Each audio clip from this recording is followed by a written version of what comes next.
5 वर्ष सरली आणि इलेक्शन आली आणि एका रात्रीत खैरात झाली, खैरात झाली. काय सांगता?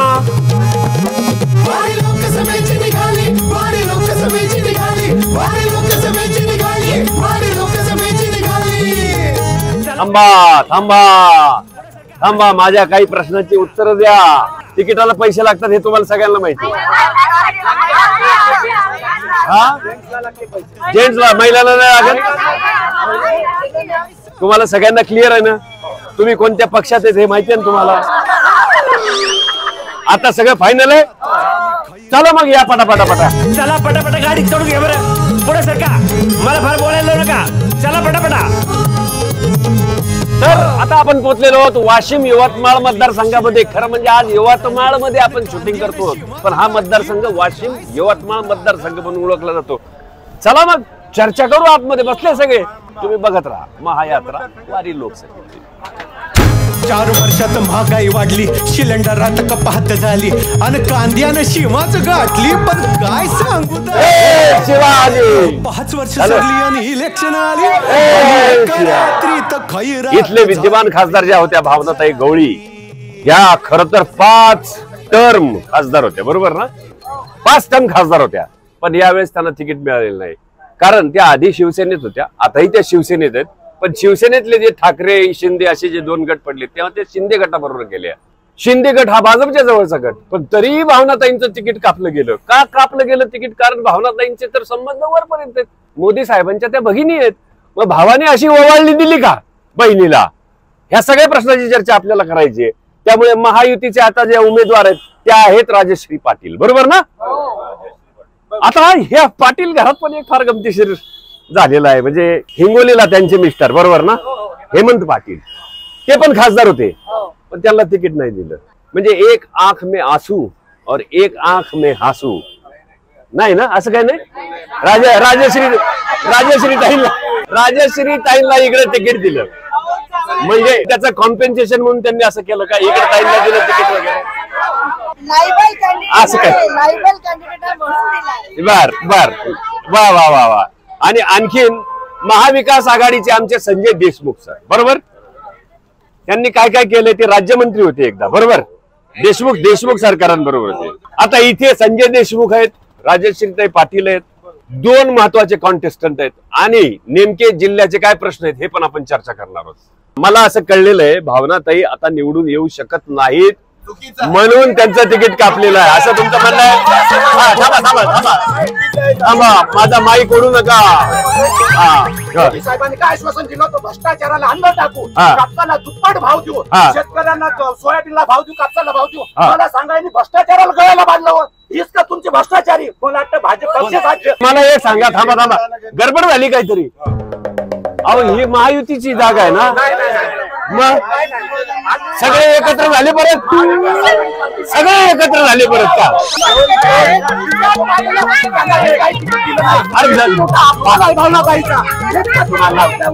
भावनाताईचा हेमंत पाटील साहेबांचा विचारच आहे. मी उत्तर देतो.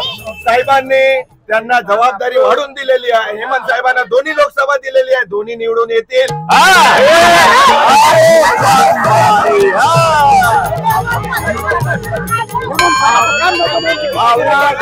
या ठिकाणी त्याच्यासाठी दिली नाही, त्यांचा सर्वे निगेटिव्ह आला. आणि हेमंत पाटलाला त्या ठिकाणी कटलं, त्यांचा सर्वे निगेटिव्ह आला.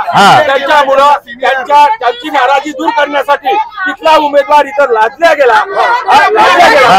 उमेदवार लादल्या गेला नाही, लायबल उमेदवार आहे. मला एक सांगा, राहुल गांधी कुठे राहतात? उमेदवारी कुठे दिली ना? मग असं जरुरी नाही.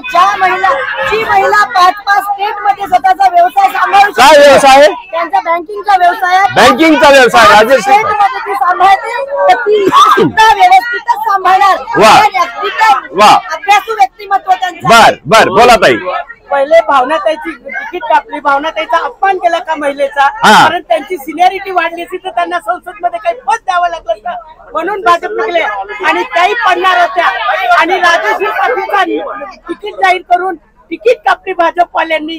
काय असेल ते शिवसेनेला शिंदे गटाला निर्णय घेण्याची क्षमता राहिली नाही म्हणून त्यांना आम्हाला वेळेवर यांच्या जवळ ह्या सगळ्या महिला बसल्या होत्या यांना का नाही तिकीट दिली करताना उमेदवार बाहेरून पक्षाने दिलेला उमेदवार असतो त्याच्या पाठीमागे सर्व पक्षाचे लोक असतात आणि भावनाताई सुद्धा राजश्रीताईच्या पाठीमागे आहे त्यामुळे त्या उमेदवार सक्षम आहे असं सिद्ध होते. आमचा प्रश्न हा आहे यवतमाळची लोकसंख्या 19.5 लाख असून सुद्धा यवतमाळ मध्ये यांना एकही लायकीचा उमेदवार मिळाला नाही का? त्यांना नक्की माहित आहे का यांच्या यवतमाळचा एकही कार्यकर्ता एकही काम करणारा ऐकून निवडून येत नाही? हा मुद्दा बरोबर आहे त्यांचा. थांबा त्यांचं म्हणणं असं आहे आपली लोकसंख्या किती यवतमाळची 19.5 लाख बरोबर. यवतमाळ मतदारसंघ तुमचे कार्यकर्ते एवढे सगळे या माता भगिनी बसलेले आहे इथं बसलेले आहे याच्यातनं एकही लायक उमेदवार नाही. तू आयात केला तिकडून पक्षाने कशासाठी आयात केला तुम्ही? त्यांच्या पाठीमागे पक्षाचे कार्यकर्ते राहतात. पण मला असं कळलं की राजश्री ताईंचं माहेर इथे आहे बरोबर म्हणून आयात केलं त्यांना. नाही असं काही नाही. असं काही नाही. सक्षम उमेदवार आहे सक्षम पक्षाचा पाठिंबा आहे आणि तो युतीच्या त्या महायुतीच्या उमेदवार आहे युतीच्या त्याच्यामुळे त्यांना सक्षम पाठिंबा आमच्या सर्वांना. बोला आपल्या देशाच्या राष्ट्रपती द्रौपदी मुर्मू यांना राम मंदिराच्या सोहळ्याच्या वेळेस आमंत्रण का दिलं नाही भारतीय जनता पार्टी? द्रौपदी मुर्मूंना नाही बोलवलं हे बरोबरच आहे तुम्ही नाही बोलवलं का नाही? ही निवडणूक ही निवडणूक ही जातीच्या आधारावर भरकवण्याचा प्रयत्न केला जात आहे. देशमुख वर्सेस पाटील हा प्रयत्न सुरू आहे परंतु कोणीही स्थानिक जे मुद्दे आहे त्याच्याही जाहीरनाम्यात हे सांगितले इथली गुन्हेगारी कशी कमी केल्या जाईल शेतकरी आत्महत्या कशी कमी केल्या जाईल बेरोजगारांना रोजगार कसा मिळेल हे कुठल्याही जाहीरनाम्यात त्यांनी प्रसिद्ध केलेलं नाही आहे. त्यामुळे स्थानिक मुद्द्यावर इलेक्शन व्हावं जातीच्या आधारावर नाही. ताई वर्सेस भाऊ पाटील वर्सेस देशमुख हे कुठेतरी बंद व्हावं हेच म्हणणं आहे की बा ज्या शेतीमालाच्या उत्पादनाच्या दुप्पट त्यांनी नाही का आम्हाला हे भाव दिला पाहिजे. पुढे बोला ताई काय प्रश्न आहे? बेरोजगाराचा देशामध्ये आत्महत्या होत आहे महिला सुरक्षित नाही. मणिपूर असो उन्नाव असो मणिपूर देशाचा प्रश्न तुम्ही जे म्हणालात ना देशाचे प्रश्न बोलू आपण. मणिपूरमध्ये तुमच्याकडनं काहीच हालचाल झाली नाही असं त्यांचं म्हणणं आहे. कल्ला सायकल लागली तरी या शहरात बंदुका निघतात. गांजा हब ही यवतमाळची ओळख झालेली आहे. शहराचा विकास नीट झालेला नाहीये. सगळं बकास झालंय. 5-5 वर्ष एखादे 5-5 टर्म एखादे खासदार असून विकास नीट झालेला नाहीये.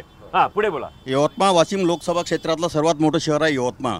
सगळ्यात जास्त मतदारसंख्या इथे आहे बरोबर. आणि इथली जी अमृत योजना आहे भूमिगत गटार योजना आहे ही अद्याप पूर्णत्वास आलेली नाही. मोठ्या प्रमाणात त्या ठिकाणी भ्रष्टाचार झालेला आहे. पिण्याच्या पाण्याचा प्रश्न आहे सुटलेला नाही. पिण्याच्या पाण्याचा प्रश्न बिलकुल सुटलेला नाही. बोला ताई. हे राज्याचे प्रश्न म्हणतात. राज्याच्या महिला 1100 महिला बेपत्ता आहे 2 वर्षापासून. राज्यातल्या 1100 महिला बेपत्ता आहेत. महिला सुरक्षित नाहीत. बोला ताई. शेतमालाला अजिबात किंमत नाही. शेतमालाला अजिबात किंमत नाही. जो कापूस जखमेवर चोळला जातो त्या कापसाने शेतकऱ्यांच्या डोळ्यात आसू येत आहे. काय करावं? घरकुलाच्या बाबतीत ग्रामीण भागात 1.25 लाख शहरी भागात 2.5 लाख मतदानाच्या वक्ती समान का? मग निधी द्यायच्या वक्ती असा दुजे भाव का केला जातो? मागे सरकार जरा मागे जाऊ द्या मला. चला मागे जाऊ द्या मला. बोला तुम्ही बोला. अनेक वर्षांपासून यवतमाळमध्ये रेल्वेची व्यवस्था नव्हती मात्र या सरकारने आपल्या यवतमाळसाठी रेल्वेची व्यवस्था करून दिली. यवतमाळ रेल्वेची व्यवस्था एनडीएचा मॅनिफेस्टो 370 झालं राम मंदिर झालं त्याच्यानंतर CAA झालं आणि समोर युनिफॉर्म सिव्हिल कोड होणार आणि बाकी प्रश्न सोडवणार. गेल्या 10 वर्षांमध्ये 5000 तर मंडळी हे आहे यवतमाळ वाशिम मतदारसंघ. याच्यामध्ये ही चर्चा चालू आहे. नुसता गोंधळ चालू आहे नुसता दांगडी चालू आहे.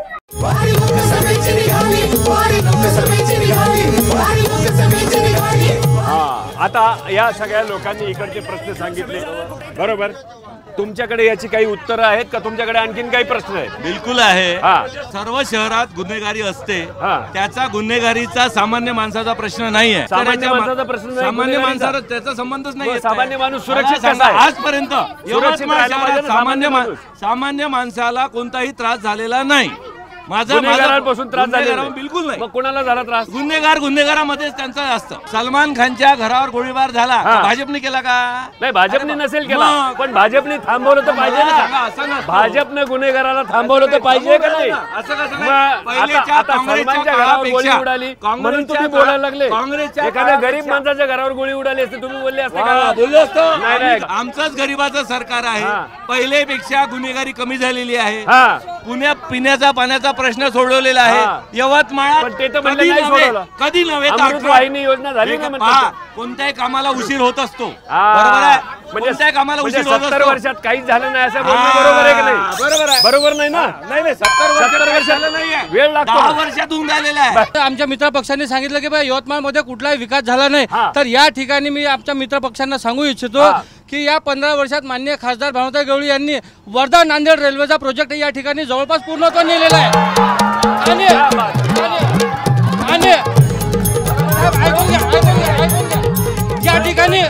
या ठिकाणी कळंबपर्यंत सुद्धा रेल्वे आलेली. यवतमाळात रेल्वे ही फक्त विजय दौंडांनी आणली. या ठिकाणी केंद्र सरकारचा 120 कोटीचा मल्टी स्पेशालिटी हॉस्पिटल या ठिकाणी खासदार मोदयांनी आणलेला आहे.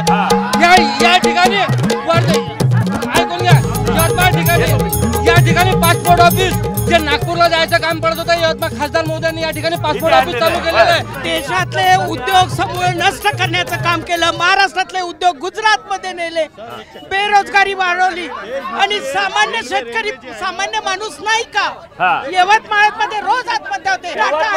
ऑस्ट्रेलियातून गाठी विकत आणल्या आणि शेतकऱ्याचा भाव पाडला, पुरीचा भाव पाडला. मोझेंबिक देशामध्ये अदानीला सर ऍक्च्युली रेल्वे यूपी सरकारमध्ये त्याचं उद्घाटन झालं होतं. लालू प्रसाद यादव यूपीए सरकारमध्ये झालं होतं आणि 60-40चा हा रेशो ठरला होता. 60% महाराष्ट्राने आणि 40% केंद्राने असा याचा ठरला होता.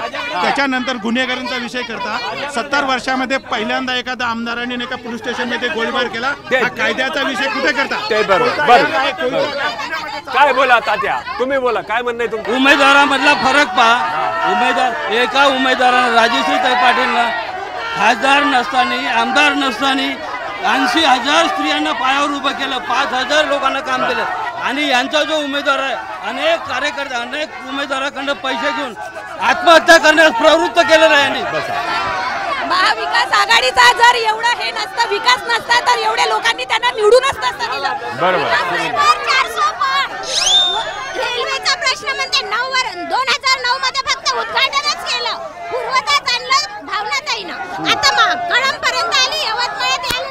ताई तुम्ही काय बोलता का नाही बोलायचं? नाही ताई नाही बोलायचं. काँग्रेस काम चालू होतं. मला एक हा मुद्दा ठेवायचा आहे. हा ऑलरेडी यवतमाळ आहे. यवतमाळ हा ऑलरेडी शेतकरी आत्महत्याग्रस्त जिल्हा आहे. हा जिल्हा पहिलेच यांनी पूर्ण मायक्रो फायनान्सिंगच्या हातात दिलेला आहे. आणि मला दुसरा मुद्दा हा म्हणायचा आहे, तुम्ही थेट एक मायक्रो फायनान्सिंगसाठी हा जिल्हा पूर्णपणे बुडवायला हा उमेदवार आणलाय का? माझा हा मोठा प्रश्न आहे. काँग्रेस सत्तेमध्ये 20 वर्षापूर्वी इथं नाट्यगृहाचं काम चालू होते. आजपर्यंत 20 वर्ष झाले, परंतु नाट्यगृहाचं काम पूर्ण झालं नाही. नाट्यगृहाचं काम पूर्ण झालंय, लवकरच उद्घाटन होईल. नाट्यगृहाचं काम झालेलं आहे, लवकरच उद्घाटन होईल. हा विकास झाला तर भावना गवळीची तिकीट का कापण्यात आली? कायदा व सुव्यवस्था राखणं हे सत्ताधाऱ्यांचा विषय असतो. तेच कुठेतरी अपयशी ठरत आहे. 552 खून या 2 वर्षांमध्ये यवतमाळ शहरामध्ये होत आहे. ही अत्यंत यवतमाळसाठी लाजिरवाणी घटना आहे. यस. आणि आता आपण चर्चा करणार आहोत शेतकऱ्यांच्या प्रश्नाबद्दल. नेमके काय शेतकऱ्यांचे प्रश्न सांगा दादा? 2014च्या आधी कापसावर आधारित जे उद्योग होते त्याची निर्यात जगात 2 नंबरवर होती. बरोबर. आज 2024 आहे, आपली घसरण 5व्या स्थानावर आहे. तर याचं उत्तर महायुतीने द्यावं की आपली घसरण का झाली मोदी काळात. जे उत्पन्न दुप्पट करतो म्हणे त्याचं उत्पन्न अर्ध्यावर आलेलं आहे. तर याचा सवाल शेतकरी यांना नक्की विचारत आहे, त्यांना उत्तर द्यावं. बचत गटाच्या महिलांना इथे येऊन यवतमाळ जिल्ह्यात सभा घेतली मोठी, बचत गटाच्या महिलांना रोजगार देतो म्हणाले आणि त्याच दिवशी महिला बचत गटांच्या महिलांना बेरोजगारी केलेला आहे। यवतमाळ जिल्ह्यामध्ये अतिशय खूप मोठ्या प्रमाणात प्रश्न आहे। बेरोजगारीचं 100 रुपयामध्ये सिलेंडर दिलं पण भरायला 1100-1200 रुपये। युवकांचे प्रश्न काय? युवकांचे प्रश्न आहे की तुम्ही राज्य क्रीडा मंत्री होते, तुम्ही स्पोर्ट्स साठी काही नाही केलं। इथे संजय भाऊ राठोड, मदन भाऊ येरावार आणि महायुतीच्या सगळ्या पदाधिकाऱ्यांनी आणि नेत्यांनी इथे नेहरू स्टेडियम बांधलं। तुम्ही क्रीडा मंत्री तुम्ही काय केलं तेव्हा? इथं इंटरनॅशनल लेवल प्लेअर आहे, नॅशनल लेवल प्लेअर आहे स्वतः राजेश पाटील। आता जे दादा सांगत आहे ना साफ खोटं बोलत आहे। यवतमाळामध्ये आधी रोजगार मेळावे घ्यायला लागत होते, आता मंत्र्याला आणि खासदाराला महारोजगार मेळावे घ्यायला लागत आहे। महारोजगार मेळावे म्हणजे यांना सगळ्यांना माहित आहे महारोजगारी झाली आहे। एक सुद्धा बोला हे लोक म्हणत आहे की विकास झाला युवकांसाठी नवीन मोठे उद्योग आले तर नाहीच, पण हिंदुस्थान लिव्हर सारखे उद्योगधंदे मोठे बंद झाले। रेमंड सारख्या कंपन्या दुसरीकडे जाणार आहेत। त्याचबरोबर शासकीय रुग्णालयात कोणतीच व्यवस्था नाहीये। कॅन्सरच्या रुग्णासाठी आतापर्यंत पेट स्कॅन नाही, किमोची व्यवस्था नाही, म्हणजे हा कोणता चून भाकरा विकास केला यांनी मला सांगावं। तर मंडळी लक्षात आलं का तुमच्या? हे सगळं असं राजकारण आहे। युवकांचे प्रश्न तसेच आहेत, बेरोजगारांचे प्रश्न तसेच आहेत, शिक्षणाचा प्रश्न तसाच आहे, आरोग्याचा प्रश्न तसाच आहे, पाण्याचा प्रश्न तसाच आहे। काय होणार आहे मग? काय होणार आहे मग? पण आपल्याला तर मात्र डोकं लावून सगळं काम करावं लागणार। तुम्ही आता इकडे सगळा गोंधळ बघितला, हा सगळा गोंधळ मी मुद्दाम तुम्हाला याच्यासाठी दाखवला की या सगळ्या लोकांना अशी गोंधळ घालायची सवय आहे का, हा विचार तुम्ही केला पाहिजे। आणि मग नुसताच गोंधळ घालणाऱ्या माणसाला आपण निवडून द्यायचं का नाही द्यायचं, हा विचार पण तुम्ही केला पाहिजे। गोंधळ हा आपण देवीसाठी घालतो, बरोबर का नाही? पण हे गोंधळ म्हणजे वेगळाच गोंधळ आहे, हा सगळा गडबड गोंधळ आहे।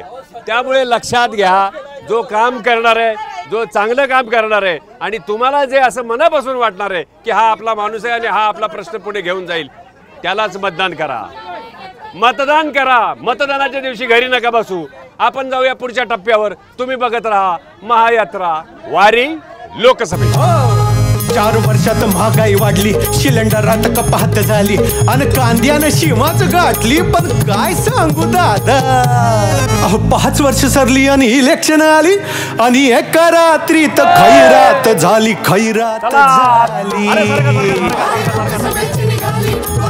चला निघूया आता, आपण जाऊया आपल्या पुढच्या टप्प्यावर। तुम्ही बघत राहा महायात्रा वारी लोकसभेची। गाडी डायरेक्ट लोकसभेत जाणार, कुठेही थांबणार नाही, सांगून ठेवतो आत्ताच। एबीपी माझा, उघडा डोळे बघा नीट।